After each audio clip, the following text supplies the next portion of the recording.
Clark arrived in Nashville from Detroit in the early 60s, she took the first job she could to find support for her and her son, and that was working at the Tennessee Pride Country Sausage. When that wasn't enough, she landed a $45 a week receptionist job at Culbertson King Agency, eventually working her way up to media buyer, then producer. She didn't even know what an agent did. In 1964, Betty founded Spotland, the first recording studio in Nashville devoted to radio commercials. All of the commercials in those days were done by disc jockeys, like Hoss Allen, John R., Noel Ball, Jack Sanders, Captain Midnight, Ralph Emery, Dan Miller, Pat Sajak, David Cobb, Jack Marlowe, Bill Turner, David Ford, NSE Bruce, and one of those jocks became her husband, Gene Clark of WMAK Radio, with whom she started Spotland Productions. One of her clients told her, "You'd make a good agent." A quick learner, Betty formed Talent and Model Land, TML Agency, back in 1972. When she retired 40 years later, the agency was Nashville's oldest agency, sanctioned by the Screen Actors Guild and the American Federation of Television and Radio Artists. Betty represented thousands of actors, helping them land roles in commercials and in films. Among the films were Robert Altman's Nashville, Coal Miner's Daughter, and Robert Redford's The Last Castle. Former clients include the late Jim Varney, Ernest in several films and commercials as we know him, and Academy Award winner Reese Witherspoon, whom she repped from the time she was a kid. Speaking of her former clients, there is someone who has sent a very special message to Betty. Take a look. Video. Hey Betty, it's T. Graham Brown. I want to congratulate y'all on the Source Awards. I want to thank you for all the help you've given me through the times that we've come over there, Taco Bell commercials, Disneyland. You got all that started for me. I love you very much. Again, congratulations and good luck and have a great life.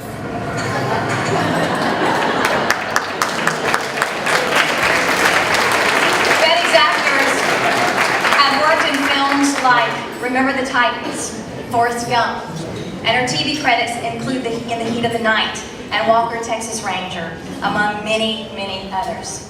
Betty was instrumental in bringing SAG and AFTRA to Nashville. Ladies and gentlemen, Miss Betty Clark is unable to attend this year's event in person, and Lyndie Wenner is accepting on her behalf. Lyndie?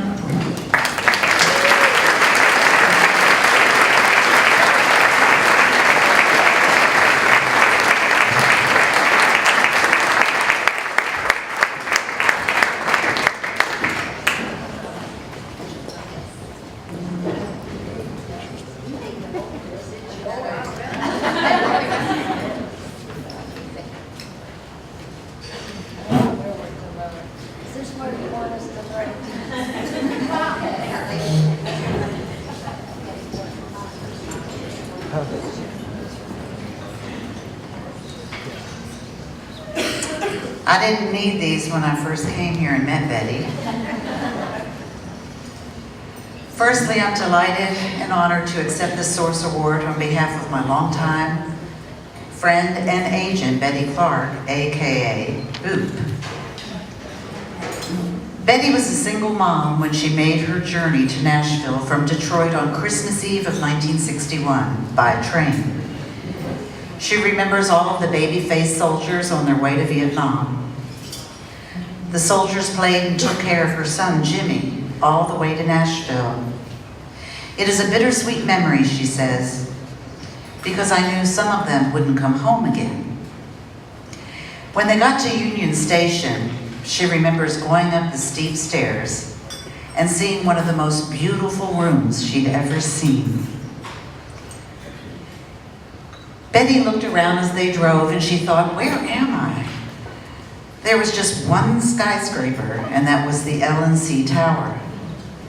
She'd never been in the South before, and Nashville was such a tiny town. On the way to Madison, Tennessee, she saw a big fire, and she asked the cab driver what was burning. He said, just some old hotel. She was watching history being made because it was the Maxwell House Hotel. Over the years, Betty and her pool of talent, or her kids, as she called them, got busier, and TML became the go-to talent agency in Nashville. She says, I remember my first on-camera national television commercial was for RC Cola. They needed 10 principals and 100 extras. She said, I hired the whole town of Franklin to get it done.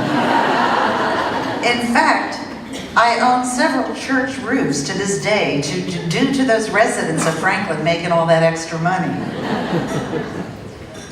Another fond memory Betty recalls was the day this skinny guy with a ball cap on his head walked in. It was Jim Varney, AKA Ernest. Betty asked him, what do you do?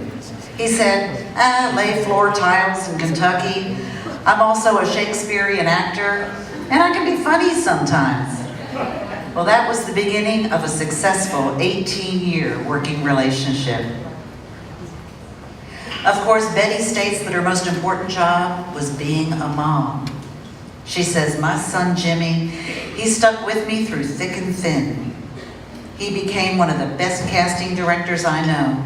He started Jimmy Cup casting over 25 years ago. And she recalls the day Jimmy got a call from a film director that was looking for a child actor to portray a character by the name of Forrest Gump. The director said he'd done a search countrywide and couldn't find him. Well, Jimmy held an open casting call in Nashville and Memphis. And Betty says, he called me from Memphis and said, Mom, I found the young Forrest Gump. She said, how do you know? And he said, I just do. The little boy you see running down the gravel road with his braces on his legs came from a tiny town in Mississippi. Tom Hanks followed him around for 2 weeks, studying his unique speech pattern. And Betty told Jimmy later that he should have been at the podium with Tom Hanks when he received the Oscar. Betty comments to me, I guess tiny towns have been our blessings. Finally, to everyone here tonight, she said, I want to thank the beautiful, intelligent women of Source and all of the people here in the industry tonight for honoring me. This will become another wonderful memory that I will cherish forever. Love to all of you. Boo.